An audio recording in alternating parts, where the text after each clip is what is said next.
hermanito. Ahora vamos a la parte especial que tienen los hermanos.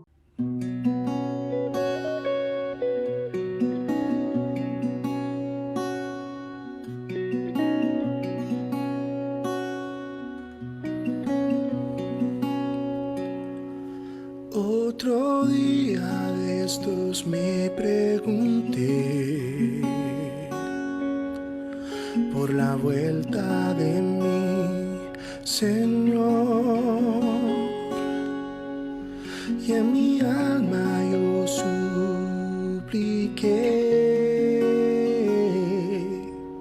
que sea hoy mismo, por favor. ¿Hasta cuándo, Señor? ¿Hasta cuándo tendremos que esperar? ¿Hasta cuándo, Señor? ¿Hasta cuándo tendremos que llorar? Ya viene tu día, ya viene. Queremos ver tu faz,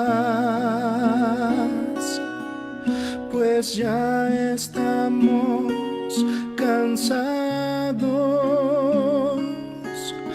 cansados de lucha y dolor. Sosténganos siempre tus brazos, consuélanos con tu perdón. Y mientras el día no llega,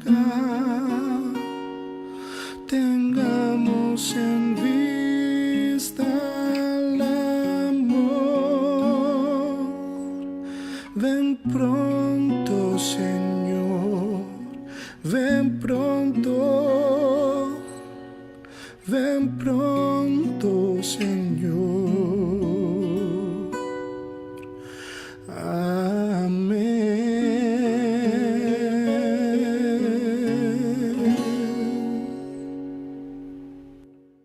Bien, hermanos. Bueno, les saludo, feliz sábado. Estoy agradecida de Dios por poder estar en esta mañana con ustedes. Súper nerviosa, ¿sí?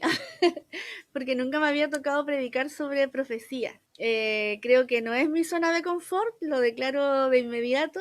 Me di cuenta que evidentemente uno tiene fuertes, pues uno tiene temas fuertes que donde se siente un poco más confiada. Y este es un tema que estudié desde que tenía la edad del Benja, pero nunca quise profundizar. Así es que, bueno, el Señor tenía planes para mí, para que pudiera conocer esto a como dé lugar. Así es que igual agradezco a Dios por la oportunidad que tal vez fue en contra de mi voluntad, yo no lo hubiese elegido, pero el Señor quiso que así fuera.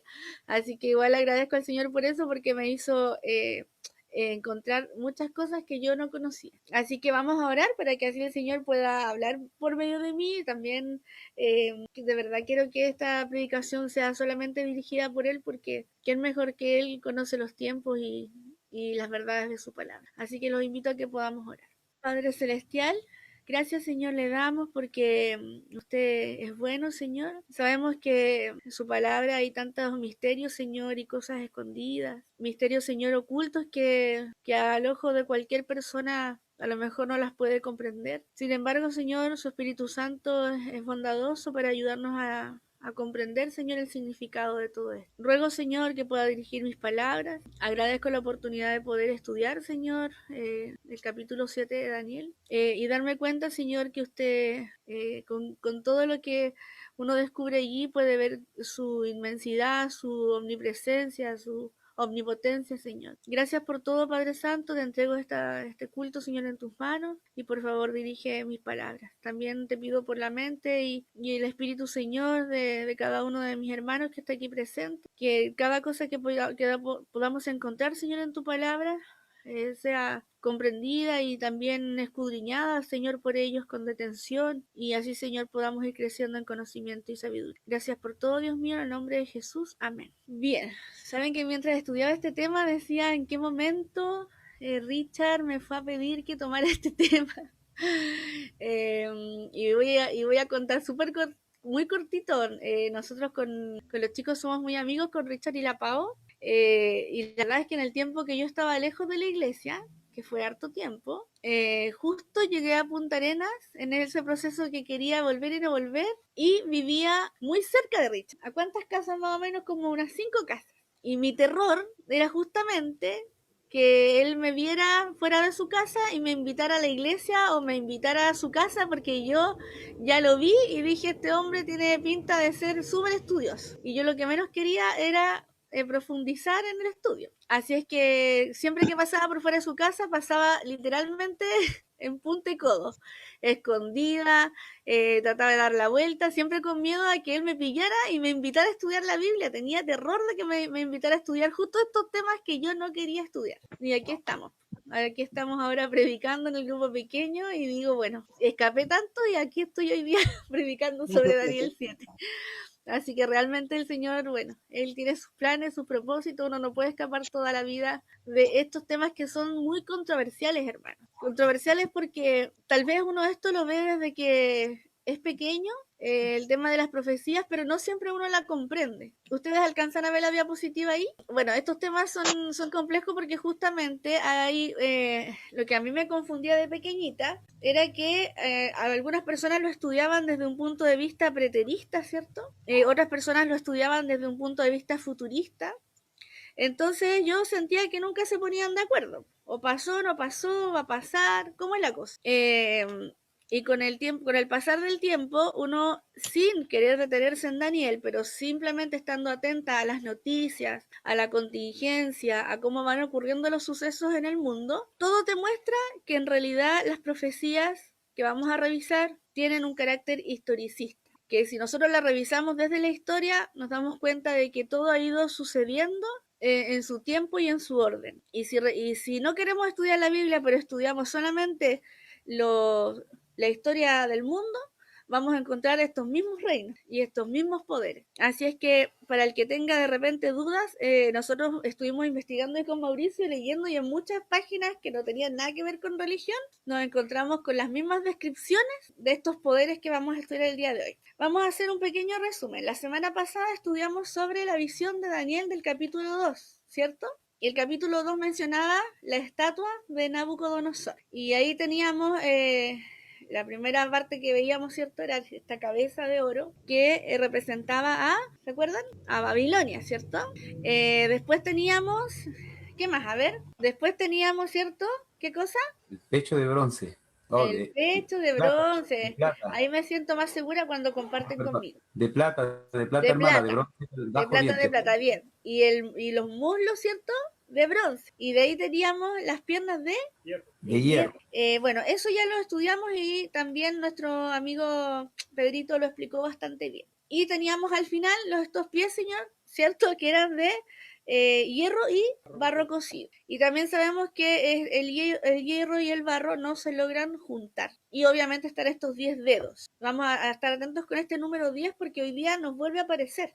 Avancemos con la diapositiva. Bien, antes de que vayamos a estudiar la visión de Daniel en el capítulo 7, quiero que nos detengamos un poquito para analizar que justamente el Señor, como Él es el conocedor de toda la historia, nos muestra el futuro, y de eso no hay duda. Vamos a ir a Isaías 45, y en Isaías 45, le voy a pedir a mi amigo Manu, si tiene su Biblia en mano, que me ayude a leer. Isaías 45, del versículo 1 al versículo 4. Dice, así dice Jehová, a su ungido, a Ciro, al cual tomé yo por su mano derecha, para sujetar las naciones delante de él, y desatar lomos de reyes, para abrir delante de él puertas, y las puertas no se cerrarán. Yo iré delante de ti, y enderezaré los lugares torcidos, quebrantaré puertas de bronce, y cerrojos de hierro haré pedazos, y te daré tesoros escondidos, y los secretos muy guardados, para que sepas que yo soy Jehová, el Dios de Israel, que te pongo nombre, por amor de mi siervo Jacob, y de Israel mi escogido. te llamé por tu nombre, te puse sobrenombre, aunque no me conociste. Gracias, Eso- gracias Manolito, hasta ahí vamos, muchas perfecto. gracias. Hasta ahí, hermanito, gracias. Uno podría, sabes que uno a veces pasa tan de largo este texto,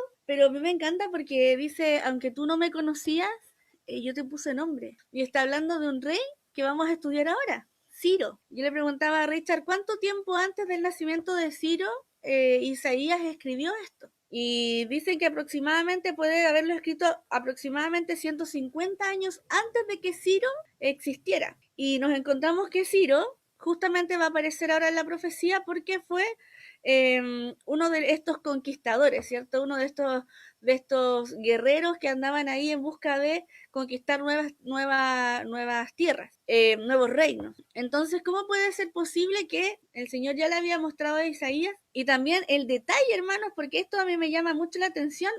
Sabemos que Ciro pudo conquistar gracias a que se fueron abiertas de par en par, ¿cierto? Todo estaba sin resguardo, porque pilló volando bajo a Babilonia, ¿cierto? Y entonces justamente las puertas le fueron abiertas, no hubo resistencia, no hubo que hacer una gran matanza ni nada por el estilo, porque en realidad no hubo defensa. El reino fue entregado en sus manos porque así el Señor lo había profetizado mucho antes. Entonces, con este dulcecito que para mí fue un caramelito, poder probar esto, saber que el Señor, así como le mostró a Isaías esta profecía, y qué bendición para Ciro saber que Dios había escrito su nombre en la Biblia, también el Señor nos muestra a nosotros lo que va a acontecer en estos tiempos. Avancemos. También nos vamos a basar en este texto maravilloso de Daniel 2:28 que dice, pero hay un Dios en el cielo que revela los misterios, el que ha dado a conocer al rey Nabucodonosor lo que sucederá al fin de los días. Tu sueño y las visiones que has tenido en tu cama eran estas. Ahí vemos que dice, no dice al fin de tus días, sino que al fin de los días. Quiere decir que eso Daniel lo dijo sin saber que era para nosotros, pero se está refiriendo a estos tiempos, a los tiempos finales. Bien, primer concepto o pilar. En Daniel nos damos cuenta de que Daniel presenta a un Dios completamente soberano, omnisciente y omnipotente, ¿cierto? Con lo que ya hemos visto, el Dios de Daniel es mucho más allá que cualquier cosa que el hombre quisiera llegar a ser. 2. Presenta profecía que predice el futuro sin fallar. Y esto de manera franca, inequívoca y específica, y con plena confianza. El Dios de Daniel emplea la historia, no es dirigido por ella. Narra eventos milagrosos sin pedir disculpas. Afirma el gobierno y autoridad de Dios en el mundo. Revela la diferencia entre la diferencia dentro de la humanidad entre los salvos y los perdidos. Bien, y aquí entonces nos vamos rápidamente a Daniel. Vamos a abrir nuestras Biblias en Daniel capítulo 7, porque aquí comienza este sueño, esta visión que fue dada en sueños. Acá los que somos buenos para soñar, el Pedro, no sé qué más, la hermanita, parece la mamá del Pedro, parece que también tiene esto de que tiene este don, ¿cierto?, de que el Señor le muestra en sueños. Yo también he recibido sueños bastante significativos y uno se queda así de repente atormentado. Y también otros, a veces tenemos sueños, estos sueños que son pesadillas, ¿cierto? Y despertamos y decimos, ¿qué habrá significado este sueño? Bueno, acá nos encontramos con que el primer soñador fue Nabucodonosor, pero después de el tiempo aparece aquí este segundo soñador, ¿cierto?, que es Daniel. Y el capítulo 7 dice, en el primer año de Belsasar, rey de Babilonia, tuvo Daniel un sueño, y en visiones de su cabeza, estando en su cama, luego escribió el sueño y relató la suma de los asuntos. Habló Daniel y dijo, veía yo en mi visión de noche, y he aquí que los cuatro vientos combatían en el gran mar. Y 4 bestias grandes, diferentes la una de la otra, subían del mar. La primera era como león, y tenía alas de águila. Yo estaba mirando hasta que sus alas fueron arrancadas y fue quitada de la tierra y se puso sobre sus pies a manera de hombre y le fue dado corazón de hombre. Bien, aquí sí estamos hablando del león, sí, del león. El león, ¿qué es lo que es? Es el rey de la selva, ¿cierto? El rey de la selva. Y el águila podríamos decir que también es como el rey de las aves, ¿cierto? El águila es una tremenda ave que también demuestra una superioridad sobre sobre las aves del cielo. Y aquí este tiene una característica, ¿cierto? Que dice que sus alas le fueron arrancadas. Y cuando hablamos de alas sabemos que quiere decir que había rapidez, ¿cierto? En su conquista, en cómo iba avanzando en su imperio. Y también sabemos que cada uno de estos animales, así como en el sueño de Daniel, de Nabucodonosor capítulo 2, los metales representaban reinos. Acá nuestros animalitos que están apareciendo acá también representan reinos. Y vamos viendo sus características. Bien, ya bueno, y aquí sabemos que como el león es el rey de los metales, y la semana pasada Pedro nos mostró que en Babilonia se caracterizaba justamente porque todo estaba ahí decorado con leones, ¿cierto? De hecho mostraba la puerta de Ishtar, que estaba ahí decorada con muchos leones, y aquí también encontramos este monumento, donde ahí muestra, ¿cierto?, que los emperadores salían con leones en brazos, era muy común. Y justamente aquí Babilonia está hablando de que simboliza un león. Luego aparece este oso, pero no es cualquier oso. Dice, y aquí otra segunda bestia semejante a un oso, no es un oso tal cual, sino que semejante a un oso, la cual se puso a un lado y tenía en su boca 3 costillas entre los dientes. Y le fue dicho así, levántate y traga mucha carne. Bueno, ¿qué querrá decir esto? Y traga mucha carne.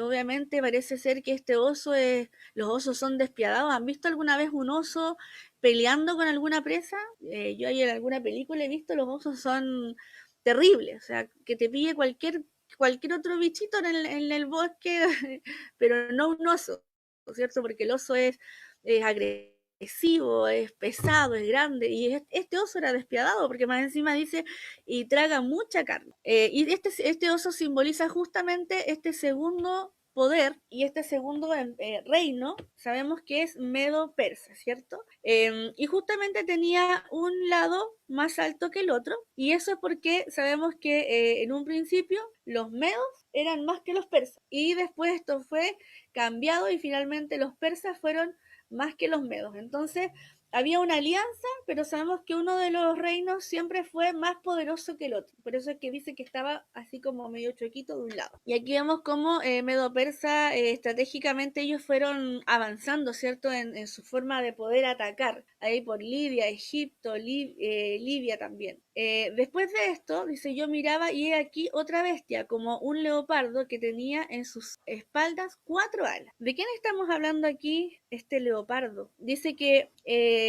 si nosotros revisamos la historia, este leopardo vendría representando a el imperio, ¿cierto?, de Alejandro Magno. Nos entusiasmamos leyendo sobre Alejandro Magno. Yo la verdad me acordaba súper poco de él del tiempo del colegio, pero me sorprende lo joven que fue Alejandro Magno y lo rápido que fue conquistando. También él tenía toda una estructura de trabajo, porque él no iba luchando solo, sino que él tenía todo un equipo. Tenía a 4 generales que lo acompañaban, ¿cierto?, en este avanzar en la conquista. Entonces, no es menor tener 4 generales ahí en la cabeza, avanzando, ¿cierto?, y dando directrices para avanzar en esta conquista. Lo sorprendente de Alejandro Magno es en esta rapidez que él tenía para poder conquistar. Las curiosidades ahí o las malas lenguas dicen que cuando él ya había conquistado todo y le faltaba, dice que ya un día lo encontraron llorando porque ya no sabía qué más conquistar. Era tanta su ambición, y también, si bien él se dio en casamiento con mujeres, él no logró tener descendencia. Entonces estaba muy enfocado en lo que era su conquista. No tuvo hijos, y lo otro que nos llamó la atención es que él, tratando de unificar estos reinos, daba en matrimonio a las, o sea, se casaban las hijas de los otros, claro, de los otros reinos, se iban dando en matrimonio así como entrecruzados para poder fortalecer este reino. Y bueno, cuando ya Alejandro Magno va a fallecer, sus generales le preguntan, bueno, tú ya estás por morir, ¿a quién le vas a heredar tu reino? Si imagínate, avanzaste todo esto, ¿y quién se va a quedar con tu reino? Y ahí él le dijo, bueno, el más fuerte, el más fuerte de los generales tendrá que quedarse con el reino, y dice que entre los cuatro se empezaron a pelear, y estaban justamente ahí peleándose el reino. Y obviamente cuando tenemos un objetivo, hay una unión, ¿cierto? Una dirección. Pero cuando ya muere Alejandro Magno, estos cuatro reyes en la ambición también, y como más encima él como que les tiró ahí la ficha de decir, bueno, el más poderoso se queda con el reino, también esto generó división, y obviamente si hay división, el enemigo sabemos que él opera así, divide y vencerás. Y vino consigo entonces el siguiente reino. Y aquí dice, y me dijo así, la cuarta bestia será un cuarto reino en la tierra. Esto está en Daniel 7:23. ¿Y cómo era esta bestia? Horrible, ¿cierto? Esta bestia era diferente a las otras. Aquí esta bestia es muy fea, pero después si revisamos en Apocalipsis, esta bestia justamente es un dragón, y dice que era diferente a las anteriores. Primero, y esto tenemos que tenerlo súper claro. La bestia sabemos que ya es Roma, ¿cierto? Ya es la cuarta bestia, es Roma en sí misma. Pero esta Roma, más encima dice que tiene 10 cuernos. O sea, ahí vemos una primera etapa que sería la bestia en sí misma, de ahí una segunda etapa que serían los 10 cuernos, y de ahí avanza y dice que de estos 10 cuernos aparece un pequeño cuernito, ¿cierto? Bueno, la característica dice que tenía grandes dientes de hierro y devoraba y destrozaba, pisoteaba, y más encima las sobras, con sus pies ahí, él seguía machacando y destruyendo. Lo significativo y extraño de estos cuernos es que dice que mientras yo contemplaba los cuernos, me imagino a David, o sea, a Daniel así, mientras yo contemplaba los cuernos, vi un cuerno pequeño que subió entre ellos y era chiquitito y empezó a crecer, a crecer, a crecer, y dice que este cuerno evidentemente no era como los otros porque tenía ojos como de hombre y una boca que hablaba grandes cosas. Y hermanos, en el sermón del día de hoy nos vamos a centrar básicamente en esto último. Dice, y delante de él fueron arrancados 3 de los primeros cuernos, y bueno, vamos a seguir avanzando. Aquí ya tenemos el paralelo que ya lo revisamos. Y aquí igual reforzamos, ¿cierto? Tenemos el paralelo Daniel 7 con Daniel 2. Lo interesante es que cuando el Señor hace repetición de una información en la Biblia, quiere decir que es importante. Y no solamente importante, sino que aquí él agrega más cosas. Porque en el sueño de Nabucodonosor nos quedamos con que el reino dividido, ¿cierto? En estos 10 dedos, que obviamente el hierro y el barro, ahí hay una unión frágil y también un poquito más fuerte, pero acá en estos 10 cuernos que aparecen en esta bestia horrible, también nos muestra que hay 2 fases de un mismo reino, o sea, una Roma que va a tener 2 fases, y estudiando más en profundidad, no solamente fueron 2 fases, sino que también podemos ver hasta 4 fases de esta misma Roma, que lo vamos a revisar en un ratito más. Bueno, ahí está el cuerno pequeño, ¿cierto? Con esta boca hablando barbaridades, que ahora vamos a ver qué barbaridades fueron las que hacía. Antes de esto, aquí lo que vemos es un circo romano, ¿cierto? ¿Dónde encontramos en Apocalipsis? A ver cómo anda la memoria. ¿Dónde encontramos en Apocalipsis justamente lo que iba a ser esta bestia? ¿Se acuerdan? A ver si el Richard está atento. Vamos a ver si está atento mi amigo Richard. Aquí dice, capítulo 3. Me paré sobre la arena del mar, dice ahora Juan, que también tuvo visión, y vi subir del mar una bestia que tenía 7 cabezas y 10 cuernos, y sobre sus cuernos 10 diademas, y sobre sus cabezas un nombre de blasfemia. ¿Qué es lo que es una blasfemia? Primero, vamos a analizar qué es lo que es una blasfemia. ¿Qué sería una blasfemia? A ver, ¿qué creen ustedes que sería una blasfemia? Dice que es un nombre de blasfemia. Pueden abrir sus micrófonos para que me puedan colaborar. Tan tímidos mis hermanos. Cuando hablan blasfema contra Dios, cuando hablan contra la palabra del Señor. Ya, contra el Altísimo, muy bien. ¿Alguien más tiene alguna opinión? Y yo, también habla de blasfemia la palabra de Dios cuando un ser que no es Dios se quiere hacer pasar por Dios, y también cuando un ser que no es Dios se atribuye la autoridad de perdonar pecados. Súper bien, súper bien. Ya ahí el Pedrito ya botó todos los palitos, que es cierto, ahí nos ayudó con eso. Vamos a seguir con esa imagen, porque dice, el capítulo 13, versículo 3, dice, y vi una de sus cabezas como herida de muerte, y su herida fue sanada, y se maravilló toda la tierra en pos de esta bestia.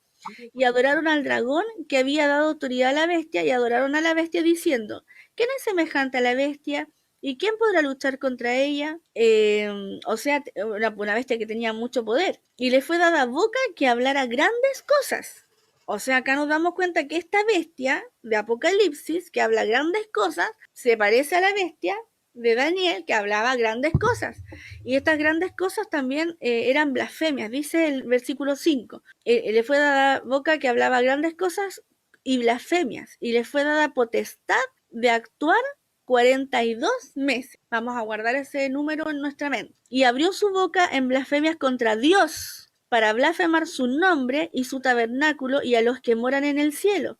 Y le fue dado hacer guerra contra los santos y vencerlos. También le fue dado poder sobre toda tribu, lengua y nación. Y le adoraron todos los moradores de la tierra, cuyos nombres no están escritos en el libro de la vida del Cordero, el cual fue inmolado desde la fundación del mundo. Si alguno tiene oído, oiga. Le fue autorizado en el fondo a hacer guerra, ¿cierto?, contra el pueblo escogido. Acá vemos un circo romano que justamente está colocando acá a los cristianos para ser devorados por estos animales. Estábamos viendo ahí un videíto que lo compartí con la hermanita Mónica, Richard, y analizábamos cómo la perversidad, porque esto no fue una vez, o sea, esta guerra contra el pueblo de Dios, contra los cristianos, fue por mucho tiempo. Vamos a avanzar. Claro, fueron muchos años los que estuvo este coliseo realizando estas actividades dolorosas. Y dice, como hablábamos anoche, ¿se acuerdan que el hermanito José Miguel decía que en este coliseo romano se mataban los cristianos y ellos lo veían como una fiesta? Era una celebración para ellos. Hermanos, esto es terrible. O sea, ¿qué poder político podría sentirse feliz de matar a los cristianos? Acá dice la antigua Roma, los cristianos eran odiados por razones superficiales. Los orfebres no vendían más estatuas paganas porque ellos tenían la convicción, cuando tú eres cristiano y empiezas a estudiar la Biblia, te das cuenta que no puedes estar adorando a dioses paganos. Entonces imagínate, si yo era un orfebre y fabrico a lo mejor un monito, un Buda, no sé, por ejemplo, y me doy cuenta que en realidad eso no es un dios, obviamente lo voy a dejar de hacer. Acá ustedes conocen la historia de Mauricio, él hacía cerveza, se dio cuenta que eso no tenía que ver con Dios y él automáticamente dejó de hacer cerveza. Pero acá estos cristianos, por dejar de hacer estas cosas que eran aprobadas por la gente, ellos eran encarcelados y eran devorados por los leones. Mira, dice, no vendían más estatuas paganas y los carniceros no vendían más animales para sacrificios paganos. Y por eso ellos eran castigados. Pero acá tenemos un consuelo, porque uno está ahí y dice, Señor, pero ¿cómo es posible que esta gente pasó por tanto dolor? Pero como hemos leído en todo el conflicto de los siglos, hasta donde vamos, hasta el capítulo 15, hemos revisado que la otra semana el 16, hasta el 15 fue ayer, ¿o no? Hasta el 16 ya.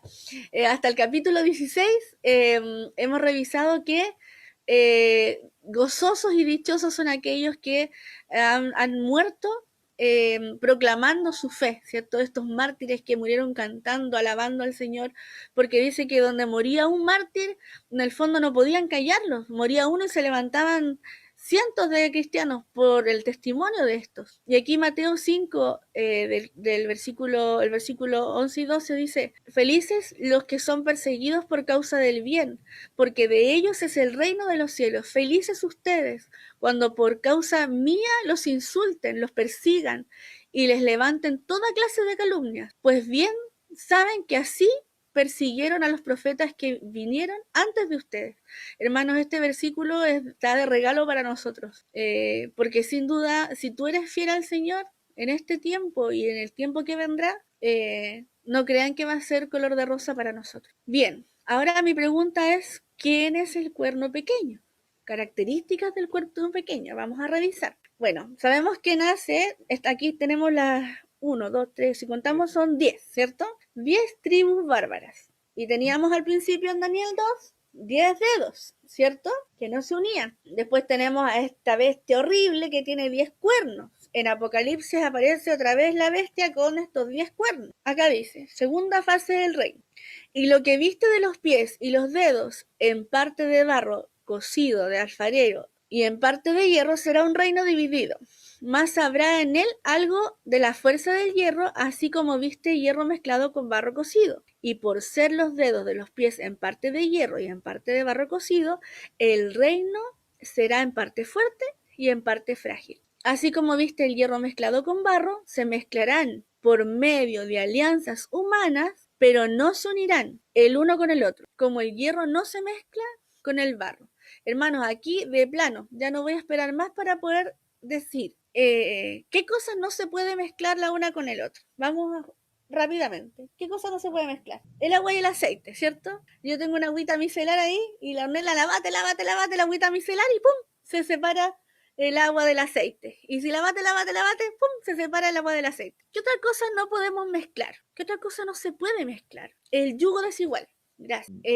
Si yo me caso, yo soy pagana y me caso con un hombre cristiano, no voy a poder ser feliz, ¿cierto? Porque obviamente voy a estar ahí dividida, no vamos a poder, no se puede, esto no se puede mezclar, nos va a hacer débiles. Y el matrimonio finalmente se va a disolver o vamos a pasar peleando. ¿Qué otra cosa no se puede mezclar? Ya le voy a preguntar a otra persona que tenga mejor micrófono. A ver, la tía Mónica. ¿Qué otra cosa no se puede mezclar, tía Mónica? Creo que en nuestra vida cristiana lo santo y lo pagano no se pueden mezclar, no deberían mezclarse. Claro, lo santo y lo pagano y lo profano, ¿cierto?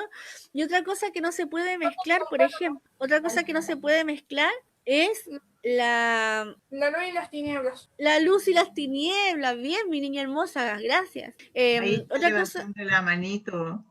es que yo no veo a nadie. No veo a nadie aquí levantando la mano. La tía Dinelli ¿La quería tía decir Dinelli? algo. Ya, tía Dinelli, activen su micrófono nomás para hablar porque yo no veo a nadie. Ahí, Sí, ahí sí, tía. ¿Qué otra cosa no podemos mezclar? el agua y la sal se diluye. Ah, claro, se diluye, sí, bien. Y si vamos a términos más bíblicos. La mentira y La mentira y la verdad, bien. Hay muchas cosas que no se pueden mezclar. Y acá en la Biblia, justamente nos vamos a dar cuenta que también, ¿ustedes sienten que la política se podrá mezclar con la religión? Evidentemente no, decía, ¿cierto? Evidentemente no. Parece que están todos con su micrófono muteados, ¿no? Bien, evidentemente no, ¿cierto? No sé, ¿me Ahí, escucha? lo escucho. Sí, ahora sí. Hermana, y Jesús lo dijo, dad al César lo que es del César y a Dios lo que es de Dios. Amén. Justamente el Señor nos dice en la Biblia textual que ¿a quién sería César para nosotros? Sería nuestros gobernantes políticos, ¿cierto? Pero lo de Dios es de Dios, no podemos mezclarlo. Y aquí justamente aquí dice, el uno y el otro no se pueden mezclar. Y intentarán hacer alianzas, pero no se van a poder mezclar. Seguimos avanzando en nuestra diapo. Luego en Daniel 7, y aquí vemos el paralelismo, esto es increíble, dice, y los 10 cuernos significan que de aquel reino se levantarán 10 reyes, ahí sí, y tras ellos se levantará otro, el cual será diferente a los primeros. Y a 3 reyes derribará, hablará palabras contra el Altísimo, y a los santos del Altísimo quebrantará. Y pensará en cambiar los tiempos y la ley, y serán entregados en su mano hasta tiempos y medio tiempo. Vamos a avanzar. Bien, aquí sabemos entonces por fin, no podemos mezclar, ¿cierto?, el aspecto político y el aspecto religioso. Eso no puede ir de la mano. Es como el agüita micelar, ¿cierto? No se puede mezclar. Continuemos. Aquí Daniel 7 dice, mientras yo contemplaba los cuernos, y aquí este cuerno pequeño que salía entre ellos, y delante de él fueron arrancados los 3 primeros cuernos, ¿cierto? Esto ya lo vimos. Y dice al final que hablaba grandes cosas, y en Apocalipsis vimos también que este cuerno, esta bestia, hablaba blasfemia, ¿cierto?, contra el Altísimo. Bien, y este reino dice que sería un reino político, ¿cierto?, pero también sería un reino religioso. Por eso es que esta bestia era distinta, es algo que no se puede mezclar, pero sin embargo esta bestia tiene estas 2 cosas en sí mismas. ¿Qué poder ustedes creen que tiene esa característica? Vamos pensando. Y más encima que dice que al tener estas dos características crecería más que los otros cuernos y con el tiempo sería un reino más fuerte. Pensemos, ¿quién es el rey más fuerte que existe, que la gente se inclina ante él, que la gente le besa la mano, que si hay una guerra él dice no y paró la guerra? ¿Quién tendrá ese poder de hacer eso? El Papa. El Papa. Gracias, muchas gracias, Miguel. Manuel. Imagínense, el único, yo nunca había meditado en esto, porque si viene un pastorcito de cualquier iglesia, un pastorcito adventista, y va y dice, a ver, se para la guerra aquí, ¿a dónde? Que le disparan, ¿por cierto? O, por ejemplo, no sé, un pastor bautista o un pastor metodista. Y seguramente si viene el pastor metodista acá, seguramente en Punta Arenas va a venir, Punta Arenas se va a paralizar porque viene el pastor y lo va a recibir el alcalde, el presidente. Eso no ocurre, hermanos. Es tan claro, o sea, este poder tiene más poder que todos los poderes y los reinos de este mundo, tanto políticos como religiosos. Bien, dice asimismo acerca de los 10 cuernos que tenía en su cabeza y del otro que le había salido delante de él, o sea, sería un 11avo cuerno, ¿cierto? Delante del cuerno habían caído 3 y este mismo cuerno tenía ojos y bocas que hablaba grandes cosas y ahora vamos a ver cuáles son esas grandes cosas. Bien, los 10 cuernos significa que de aquel reino se levantarán 10 reyes y tras ellos se levantará otro, el cual sería diferente, ya, eso también lo vimos, y dice que hablaba blasfemias, eso también lo leímos en Apocalipsis, y hablará palabras contra el Altísimo, ahí estaba la blasfemia, ¿cierto? Que dijo Pedrito, y Daniel 7, esto anoten por favor, Daniel 7:25, y hablará palabras contra el Altísimo, y a los santos del Altísimo quebrantará, y pensará en cambiar los tiempos y la ley y será entregado en su mano hasta tiempos y medio tiempo. Y aquí vamos a desmenuzar este versículo. En Apocalipsis, bueno, aquí vimos que ya estudiamos lo que era una blasfemia, ¿cierto? Y acá vamos a ver cuál es la respuesta. ¿Qué es una blasfemia? ¿Existirá un poder político religioso que se atreva a perdonar pecados?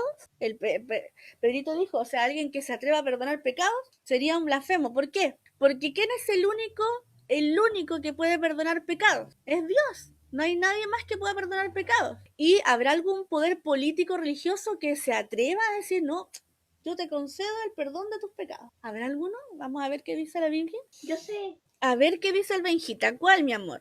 la Iglesia Católica. La Iglesia Católica es la única religión, gracias mi vida, es la única religión que se autodenomina esa facultad. Aquí vamos a ver otra cosita. Dice, ¿por qué este habla así? ¿Qué blasfemias dice?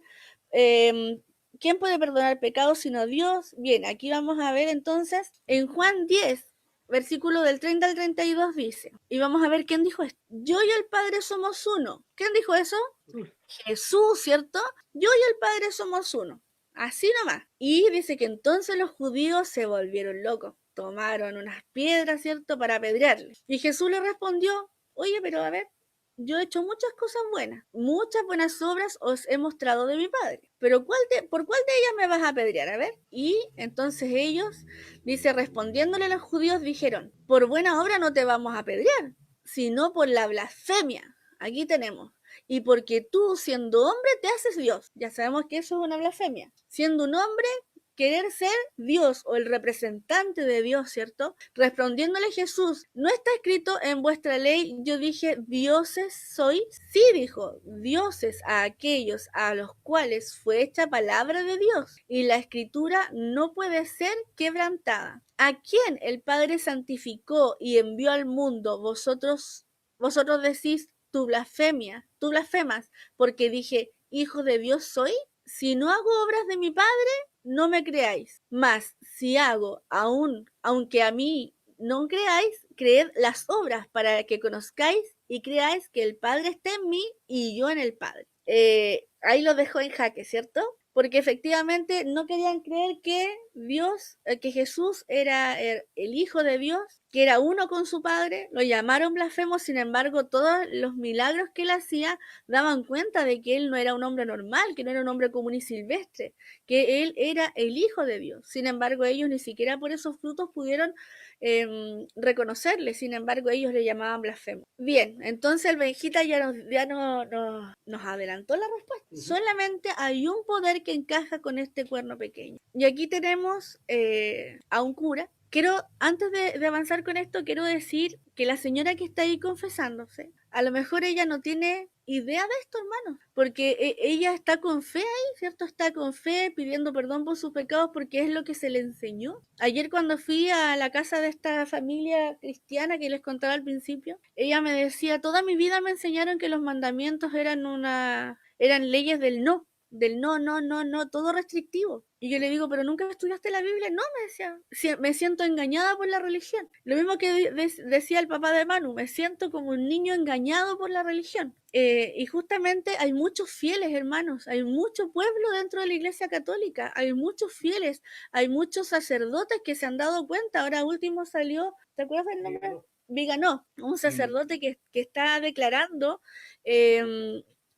todas las cosas malas que están aconteciendo en el catolicismo, en el papado. Ese hombre, cuando leo a Viganó, me acuerdo de los reformadores que hemos estado viendo. Este hombre está escondido ahora, teniendo un alto cargo dentro de la Iglesia Católica.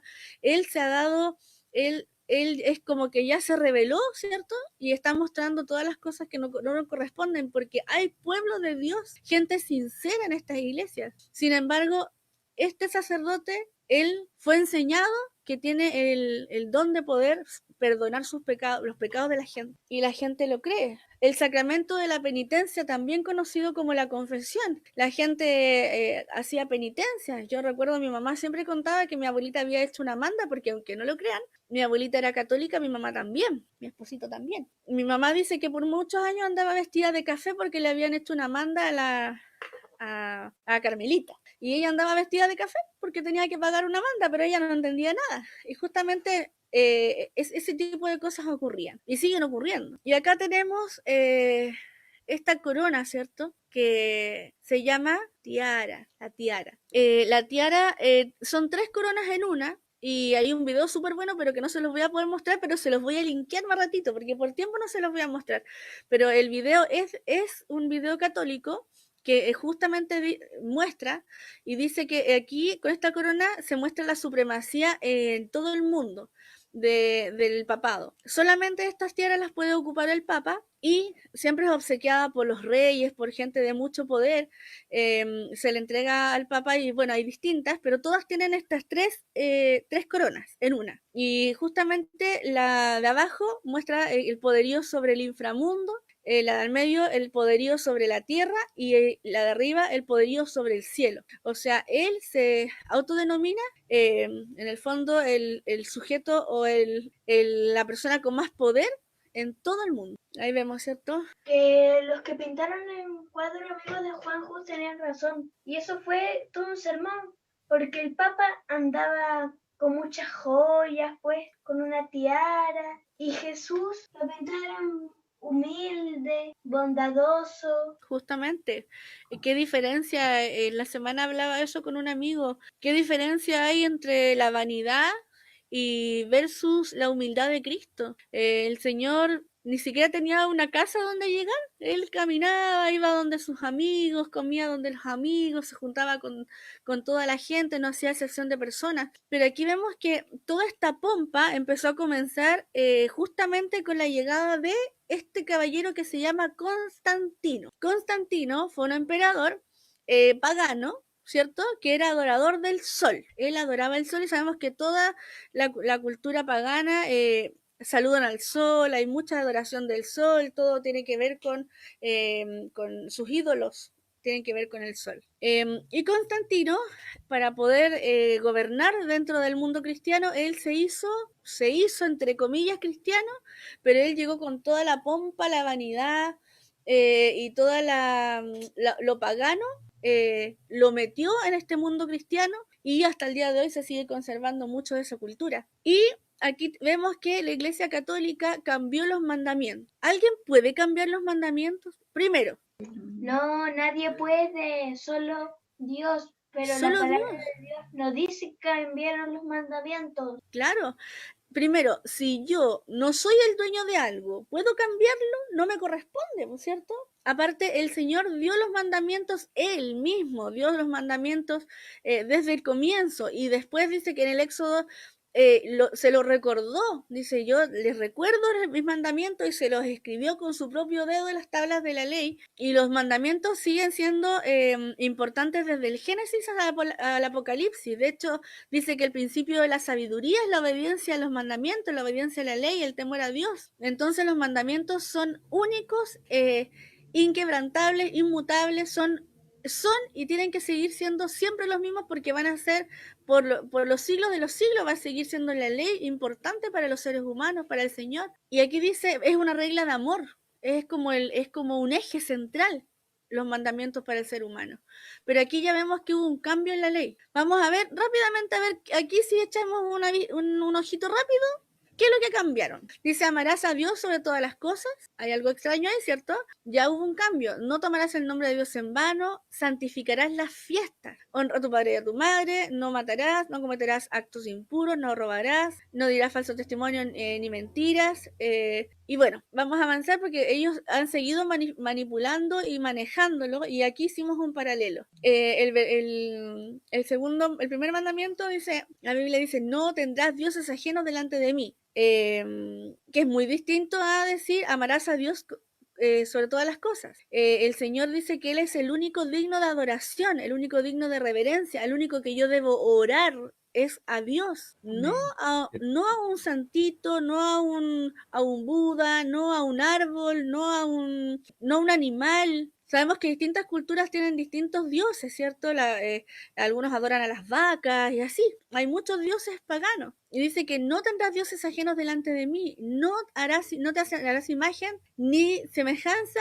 Bueno, la Biblia dice ni semejanza, ni te inclinarás a ella, ¿cierto? Dice, no te harás imagen ni semejanza de lo que está arriba en el cielo, abajo en la tierra. Dice el texto completo. No tomarás el nombre de Jehová tu Dios en vano. El cuarto mandamiento, acuérdate del día de reposo para santificarlo. ¿Cuál es el día de reposo? Benjamín, era tu tarea de la semana pasada. ¿Te acuerdas? El sábado. El sábado. ¿Y cuándo fue cambiado? ¿Y por quién? El año 313. ¿Y por quién fue cambiado? Por Constantino. Por Constantino. ¿Y por qué lo cambió? Porque adoraban al sol y... Muy bien. Solo lo cambiaron al domingo, el día del sol. El día del sol. Bien, por eso somos amigos con el Benja, porque nosotros somos un equipo. Bien, y vamos a avanzar acá. Leyes de Constantino. ¿Viste? Igual hice mi tarea, Benja. El domingo fue declarado día de reposo, el día 7 de marzo del 321. Por primera vez en la historia, en el cual los mercados permanecerían cerrados, así como las oficinas públicas y talleres, excepto para el propósito de la liberación de esclavos.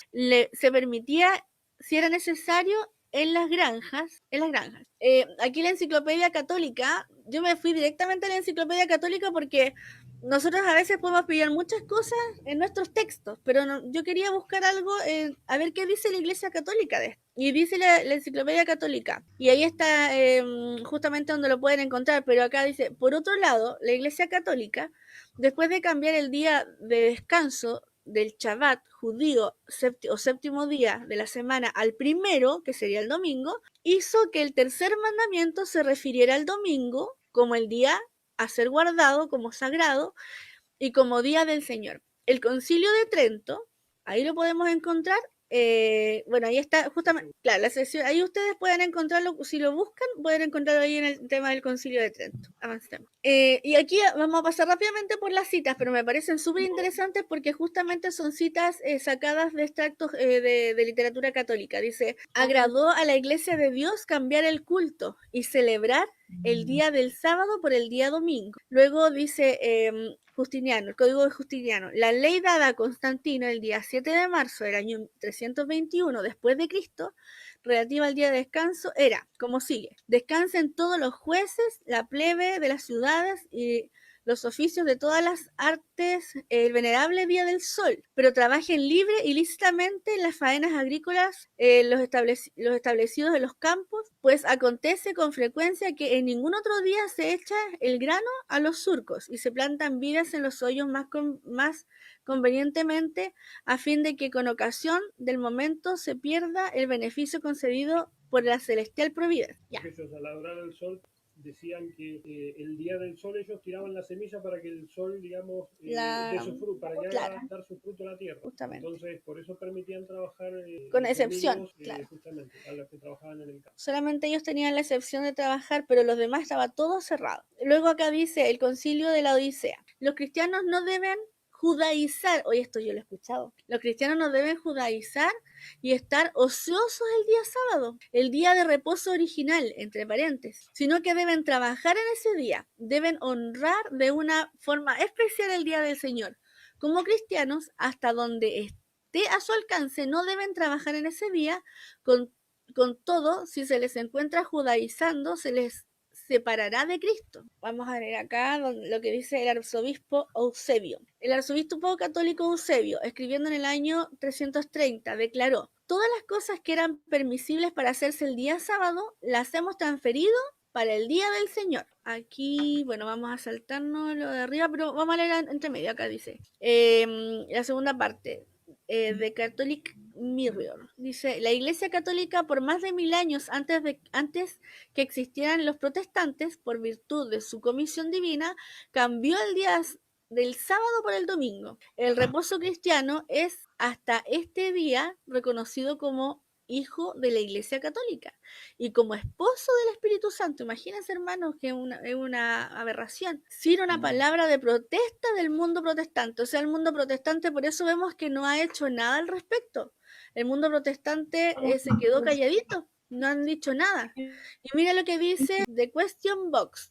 A ver, vamos a... Ya, ahí sí. Dice acá de Question Box, la Iglesia cambió la observancia del sábado al domingo haciendo uso de la autoridad divina e infalible que le fue concedida por su fundador, Jesucristo. El protestante, al indicar que la Biblia es su única guía de fe, no tiene ninguna autorización para la observancia del domingo. En este asunto, los adventistas del séptimo día son los únicos protestantes consistentes, dice justamente aquí la literatura católica. No lo dije yo, no lo dijo la hermana White, lo dice The Question Box de... bueno, eso. Ustedes leen mejor el inglés. Bueno, y aquí encontramos más textos. Vamos a leerlos rapidito. Usted puede leer la Biblia desde el Génesis hasta el Apocalipsis, dice el cardinal Gibbons, y no encontrará un solo renglón que autorice la santificación del domingo. Las escrituras ponen en vigor la observancia religiosa del sábado.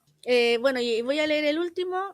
Un católico dice, admisiones sinceras. Puede leer la Biblia de Génesis al Apocalipsis y no encontrará una sola línea que autorice la santificación del domingo. Y esto justamente lo dice, lo mismo que decía al principio, lo corroboran ellos siendo católicos. Conclusión. Daniel 2, del 44 al 45 dice, y en los días de estos reyes, el Dios del cielo levantará un reino que no será jamás destruido, ni será el reino dejado a otro pueblo. Desmenuzará y consumirá todos estos reinos, pero él permanecerá para siempre, de la manera que viste que del monte fue cortada una piedra, no con mano, la cual desmenuzará el hierro, el bronce, el barro, la plata y el oro. O sea, eso quiere decir que este reino que está con esta mezcla política religiosa es la que va a estar en el tiempo del fin cuando el Señor Jesús venga con su reino. Ahí el GIF está súper rápido, pero ahí muestra que la piedra, ¿cierto?, que cae justamente en los pies de esta estatua, va a ser el reino de Dios. Y ahí va a llegar nuestro Señor Jesucristo por fin a libertarnos, ¿cierto?, de esta esclavitud que hemos tenido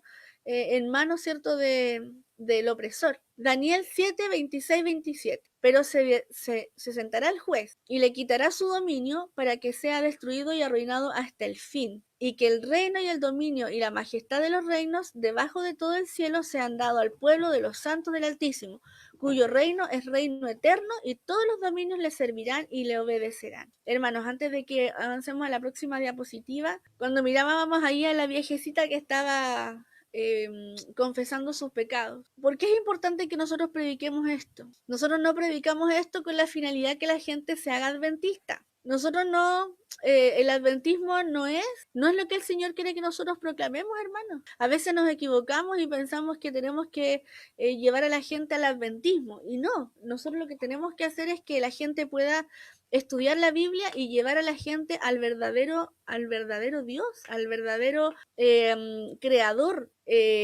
Es increíble como muchas personas dicen ser cristianas, pero no tienen en su hábito el estudio de la palabra, hermanos. Entonces, muchas veces el Señor dice en su palabra, mi pueblo, por falta de conocimiento, mi pueblo perece. Y si nosotros no predicamos estas cosas y predicamos cosas suavecitas y livianitas, ¿quién le va a decir a la viejita católica que estaba ahí pidiéndole perdón por sus pecados al sacerdote que eso no corresponde y que a la única persona que ella tiene que depositar su fe y el perdón proviene de Dios? Tiene que depositar su fe en el Señor. Hermanos, nosotros tenemos que volver nuestra mirada a Jesucristo. Y por eso es que me encanta cuando el Señor menciona que Él tiene pueblo en todos lados. En todos lados. Y ahora nuestra misión es poder estudiar la Biblia y compartirla con la gente. Vamos, voy a dejarlos enganchados con esto de que dice Daniel 7:25, que se les fue dada autoridad por tiempos y medio tiempo, porque esto ya lo va a hablar la próxima semana Mauricio, en más profundidad. ¿Se acuerdan que yo dije, acuérdense de estos 42 meses? Ya, ahora les digo, revisemos. Apocalipsis 11. Vamos todos rápidamente a Apocalipsis 11. Y el versículo 2 dice, pero el patio que está fuera del templo, déjalo aparte y no lo miras, porque es dado a los gentiles y ellos hollarán la ciudad santa 42 meses. Un matemático o cualquiera que tenga calculadora, sabemos que el mes tiene 30 días, ¿cierto? Si multiplicamos 42 por 30 nos da 1260. Y si sacamos la cuenta de los 1260 días, ¿a cuántos años corresponde? A 3 años y medio, ¿cierto? Por eso es que sabemos que la Biblia ahí menciona que tiempos y medio tiempo. Ahí yo nunca entendí esto. Tiempo es un año. Claro, tiempos y medio tiempo. ¿Qué significa esto? Y claro, con el tiempo y tiempos y medio tiempo, entendí que tiempo es un año, ¿cierto? Tiempos, 2 años. Entonces sería tiempo, un añito. Tiempos, 2 añitos y medio tiempo. Tenemos 3 añitos y medio, que significa 42 meses. Aquí Apocalipsis lo menciona. Y luego también nos vamos a encontrar con estos 1260 días justamente en Daniel. Voy a leer acá abajo, dice los 42 meses. ¿Qué significa esto? ¿Cuánto tiempo va a gobernar o cuánto tiempo ya gobernó, ¿cierto? ¿Cuánto tiempo ya gobernó la Roma papal en la antigüedad y cuánto tiempo va a volver a gobernar? Porque sabemos que su herida fue sanada y entonces va a volver a existir un poderío romano que va a estar en manos otra vez del papado. Y hermanos, esto ya está ocurriendo. Ahora, si vemos las noticias, nos damos cuenta que ya Trump quedó fuera, que haya sido como haya sido, era el único que le hacía un poquito de competencia o no era tan reverente, ¿cierto?, con lo que decía el Papa. Sin embargo, ahora fue sacado drásticamente de su poderío y este presidente nuevo que llegó justamente es católico y él ya hizo acuerdos con trabajar mancomunado con el papado. Los 42 meses y los 1260 días designan el mismo plazo, o sea, el tiempo durante el cual la Iglesia de Cristo iba a sufrir bajo la opresión romana. Los 1260 años del dominio temporal del Papa comenzaron en el año 538 después de Cristo y debían terminar en 1798. Hermanos, va a volver a existir un poderío y que también va a tener su duración, pero no va a ser por mucho tiempo, solamente por tiempos y medio tiempo, porque luego va a venir el juicio que proviene del cielo. Aquí dice Daniel 7, 24 y 26, ubica el comienzo del juicio en un momento posterior al dominio del cuerpo no pequeño, de 1260 años, tiempos y medio tiempo, y anterior al momento en que los santos heredan el reino eterno. Lo lindo, hermanos, es que esta bestia que ha hecho tanto daño por los siglos de los siglos, que no es otra cosa que este poder romano, ¿cierto?, que está influenciado ¿por quién? por Satanás, porque en el fondo él es el que ha influenciado a los reinos, ha influenciado a las personas, se ha metido desde adentro del cristianismo para poder desbaratarse. No le bastó con apedrear a los cristianos, con matar a Jesucristo, con matar a los bebés en el tiempo que iban a ser Jesucristo, no le bastó con eso, porque él quería devorarse a la descendencia, ¿cierto?, de Dios, a la descendencia de nuestro Padre, y también a los cristianos. Entonces no le bastó con eso. Ahora él sigue haciendo daño y va a seguir haciendo daño hasta el fin del tiempo. Por eso es que tiene que haber persecución y martireo. No puede ser que el Señor venga antes de que eso ocurra, hermanos.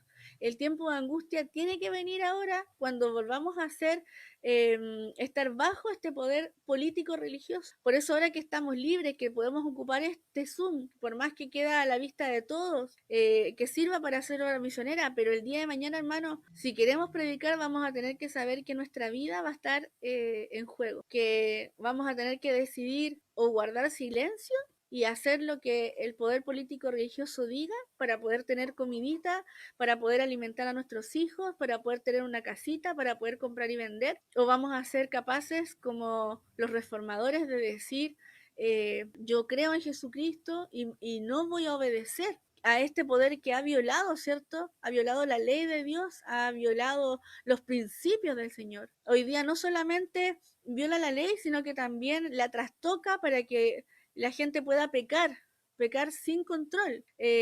Ya últimamente el Papa justamente ha dicho que, bueno, el matrimonio homosexual, ellos también tienen derecho a poder ser felices. ¿De qué estamos hablando? O sea, es un poder blasfemo que no solamente se adjudica el poder de Dios, no solamente perdona pecados, sino que pisotea los mandamientos y los principios que nuestro Creador puso desde el comienzo, desde el génesis. El matrimonio es entre un hombre y una mujer, sin embargo, Él ya está dando la venia para que sea como sea. Los juicios de Dios cayeron sobre Sodoma y Gomorra cuando ya no había nada más que hacer. Y en los tiempos, hermanos, en que nosotros vamos a estar viviendo cuando Jesucristo venga, van a ser iguales, como en los tiempos de Sodoma y Gomorra, porque la palabra de Dios y la ley de Dios ha sido pisoteada. Bien, y esto va a quedar ahí, en la conciencia colectiva, porque la próxima semana vamos a hablar de esto. Vamos a hablar de el juicio y el reino eterno. Hermanos, espero que haya quedado claro. Soy absolutamente novata en esto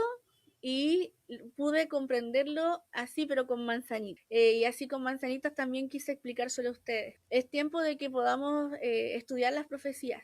A algunas personas tal vez nos asustan las profecías, otras personas no las entendíamos. Yo veo números y me bloqueo si tengo problemas con las matemáticas. Pero sin embargo aquí el Señor me puso un esposito que me ayuda, me comprende, me empuja ahí para que pueda entender, y un Richard que me empuja más fuerte para que pueda de cabeza, ¿cierto?, estudiar las cosas que a veces uno no quiere entender. Espero que el Señor les bendiga, hermanos, en este día, con amor, con mucho amor. Les predicamos esto, hermanos, que no es solamente para ustedes, sino que también para nosotros. Tenemos que ser fieles únicamente a Dios. Y por eso tenemos que estudiar, porque no sabríamos lo que es una blasfemia si no estudiamos la palabra de Dios. No sabríamos a quién buscar si no estudiamos la palabra de Dios. Así que agradezco a todos los que se han conectado el día de hoy, a mi familia, a nuestros amigos, a Manu, a todos los que se han conectado el día de hoy. Espero que haya sido de bendición y vamos a orar. ¿Les parece? Padre Celestial, Señor, queremos agradecer por tu palabra, Señor. Tus profecías son maravillosas. Perdón, Señor, si por tantos años he escapado de estudiar, Señor, estas cosas profundas, pero sabemos que todavía hay tiempo, Señor, para que uno pueda reencontrarse, Señor, con esta palabra profética que sabemos que es la más segura. Dios mío, te suplico por cada una de las personas que se han conectado el día de hoy. Te pido por todos aquellos que están estudiando la Biblia, Señor, por la linda familia de Pedro que está estudiando la Biblia. Permita, Señor, que estas cositas que a lo mejor para nosotros son difíciles, para ellos también, Señor, te pido que tú puedas colocar discernimiento, comprensión, para que estas cosas sean fáciles, Señor, y entendibles. Estamos en tiempos donde no podemos perder un día más sin comprender, Señor, tus profecías y tus escrituras. Pido discernimiento espiritual, Señor, para todas las personas que estamos acá. No para que podamos seguir una religión, un credo, a un pastor, sino que para que podamos entender, Señor, de una vez por todas, que el único digno de nuestro amor, de nuestra admiración, de nuestra pleitesía, Señor, de honra, de gloria, de temor, Señor, eres tú. Perdónanos, Señor, si hemos sido a lo mejor negligentes, si también hemos tenido tal vez dioses ajenos, tal vez la música, tal vez un pecado acariciado, tal vez un concepto filosófico, tal vez un credo religioso, no lo sé. Pero perdónanos, Señor, si hemos creído cosas que no corresponden, Padre Santo. Perdónanos si te hemos hecho sufrir, Señor, por ser infieles a ti. Tú nos amas tanto, Señor, moriste en la cruz por nosotros, nos diste la vida, Señor, y nos mantienes cada día, y qué triste debe ser que nosotros desviemos nuestra vista para poder fijarnos en fiestas paganas o fijarnos, Señor, en cosas económicas, en cosas que no tienen que ver contigo. Permita, Señor, que podamos colocar nuestra vida en sus manos. Coloque, Señor, amor en nuestros corazones para amarlo cada día más, y también, Padre Santo, denos lucidez para ver, y ponga colirio en nuestros ojos para ver lo que tal vez el pecado no nos deja. Gracias por todo, Dios mío, en el nombre de Jesús. Amén. Ahora voy a invitar nuevamente al hermano Marjorie para que nos pueda dirigir en la oración final. Padre Celestial, Señor, queremos agradecer por esta oportunidad, Señor, de escudriñar tus escrituras.